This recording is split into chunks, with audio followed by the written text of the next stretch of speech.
Je préparais pour aujourd'hui cette topo pour vous introduire dans les questions sur la première annonce.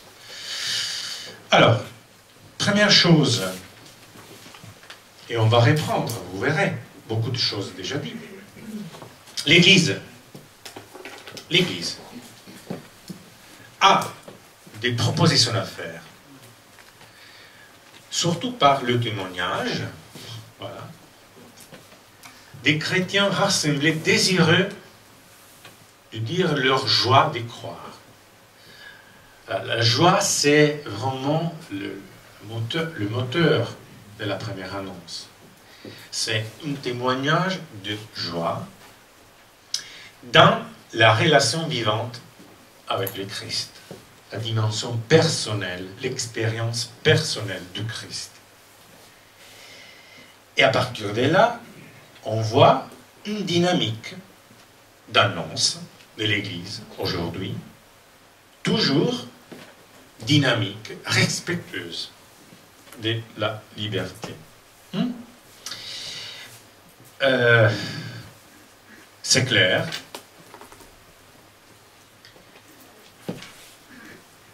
C'est un dialogue, l'annonce. Mais on verra, c'est quelque chose de plus riche qu'un dialogue, un simple dialogue. C'est un dialogue qui prend au sérieux toutes ses possibilités et toutes ses difficultés. Aussi les distances, les problématiques du dialogue. C'est un dialogue capable d'annoncer. Je dis tout de suite que, selon ma petite expérience, une des difficultés de la première annonce, c'est pas s'arrêter en dialogue stérile, vide, qui va mettre en commun seulement les choses qui sont acceptées par tous. Alors, les dialogues chrétiens, c'est plutôt les dialogues de Paul, à Athènes. C'est-à-dire un dialogue capable de lire, utiliser la culture et les mots et les idées d'aujourd'hui, mais aussi capable d'annoncer quelque chose qui, peut-être, va être rejeté. Et l'apôtre nous le montre. Le dialogue dédans à la capacité de, on verra, interpeller les autres de façon forte, riche. Alors, l'annonce est acte de relation. Ce n'est pas un simple énoncé. Encore plus, est une parole explicite adressée par un croyant qui vit, c'est là le témoignage, de la parole bonne nouvelle qu'il annonce. Alors toujours, on dit l'apôtre Pierre, annoncer, c'est rendre compte de notre foi. Oui, c'est toujours chercher le plus possible de rendre compte de ceux qui nous tiennent en vie. Pourquoi? Dans la lettre de votre évêque, non, j'ai trouvé marquant cette idée-là. Le pourquoi. Ce qui fait réfléchir quelqu'un, ce n'est pas que nous ayons les arguments les plus forts. C'est que nous soyons habités par la vie du Christ. Que cette vie nous fait vivre autrement. Et qu'elle habite nos paroles. Alors, cela déclenche une question. Pourquoi vit-il ainsi? Heureux sommes-nous si notre manière de vivre interroge. Ah oui. Cette idée-là nous montre que pour annoncer, il faut vivre autrement. Et là, on pose des questions aujourd'hui. C'est-à-dire, il y a une différence, oui, il faut voir une différence entre la vie des chrétiens et la vie des autres.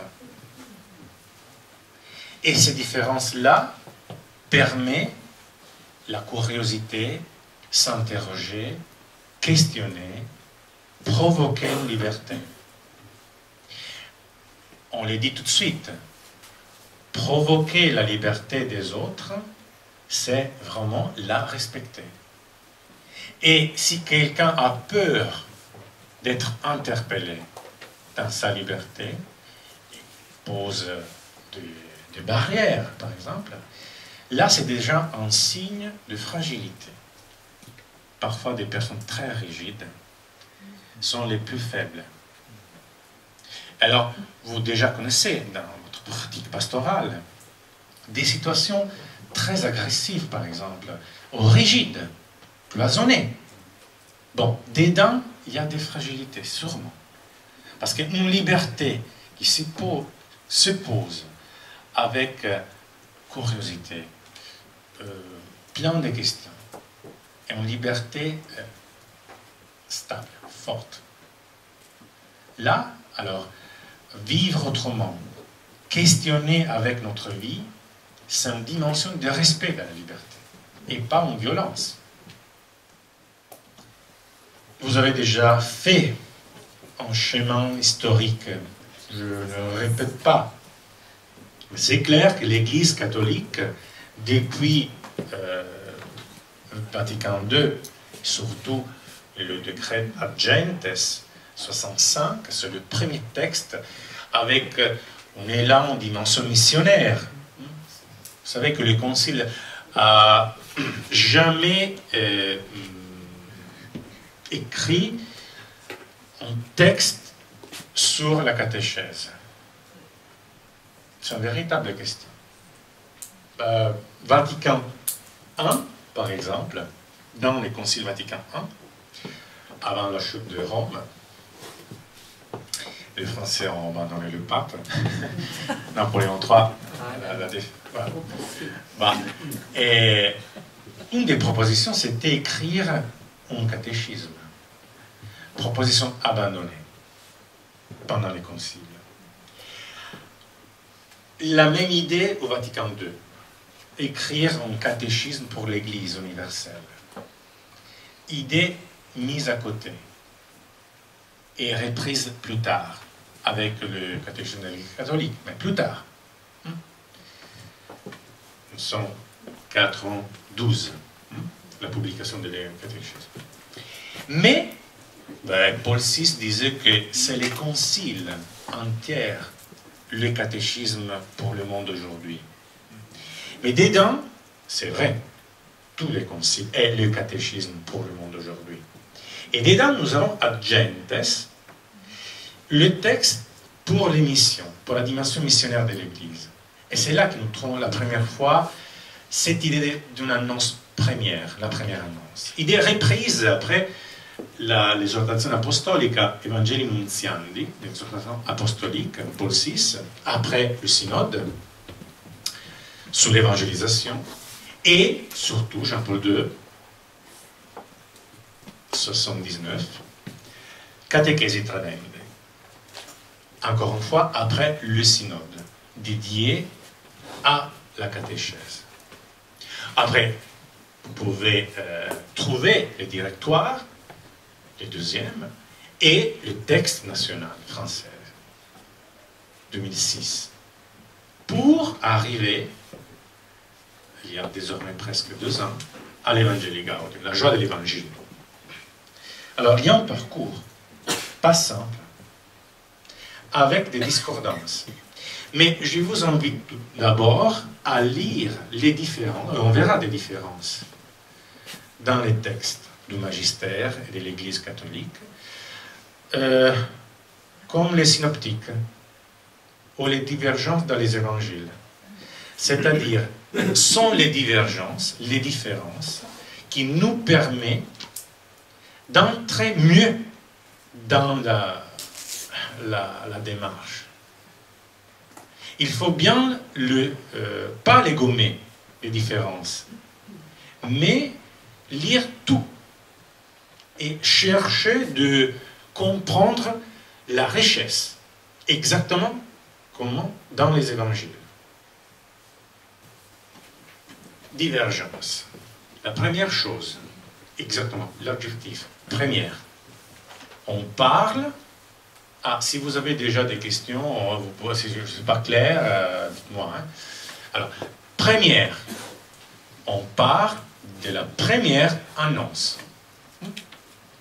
C'est clair. Quelqu'un va entendre cette dimension première au sens temporel. C'est-à-dire, c'est pas stupide la chose. Non. Et je reprends une chose qui est à partir d'un travail de Provence à Rennes, la province de Nantes, Rennes, vous savez, tout le diocèse. Hein. On fait là-bas. Alors, première, aujourd'hui, semble être l'essence mise à côté. Et non. Je vous invite à reprendre cette dimension temporelle. C'est-à-dire, quel rapport entre la première annonce et le projet de création, l'histoire du salut. Alors, pour dire cette expérience personnelle du Christ, la primauté de l'Esprit Saint, c'est lui le protagoniste, c'est Dieu le protagoniste de la première annonce. Mais dedans un projet qui vient depuis longtemps, depuis l'origine du monde. C'est l'histoire du salut. Dedans, depuis toujours, il y a l'annonce. Une annonce. Dieu nous précède. Il faut toujours, dans cette dimension temporelle, croire et agir. C'est lui le premier. C'est Dieu le premier. Est déjà présent, actif. Et nous pouvons dire que la première annonce est vraiment le fondement de la foi. Depuis 2000 ans. Ce sont les apôtres. Et nous sommes aujourd'hui, entre guillemets, les apôtres. L'Église s'est répandue dans le monde grâce à l'annonce. Enfin, à propos de la création, nous pouvons dire que dès dans la première annonce, il y a quelque chose qui va à déclencher, c'est un Big Bang. Oui. Quelque chose qui provoque, on verra, une réaction. L'annonce, qui annonce, prend des initiatives. Et alors, il s'agit d'une situation donnée, pas établie auparavant. Ce n'est pas possible de prévoir la situation. Presque jamais. Alors, il s'agit d'avoir une parole qui engage, qui met en discussion, qui provoque. Parole. Parole. Toujours présent. La dimension de témoignage, de vie, mais aussi un témoignage capable de parler, de trouver des mots.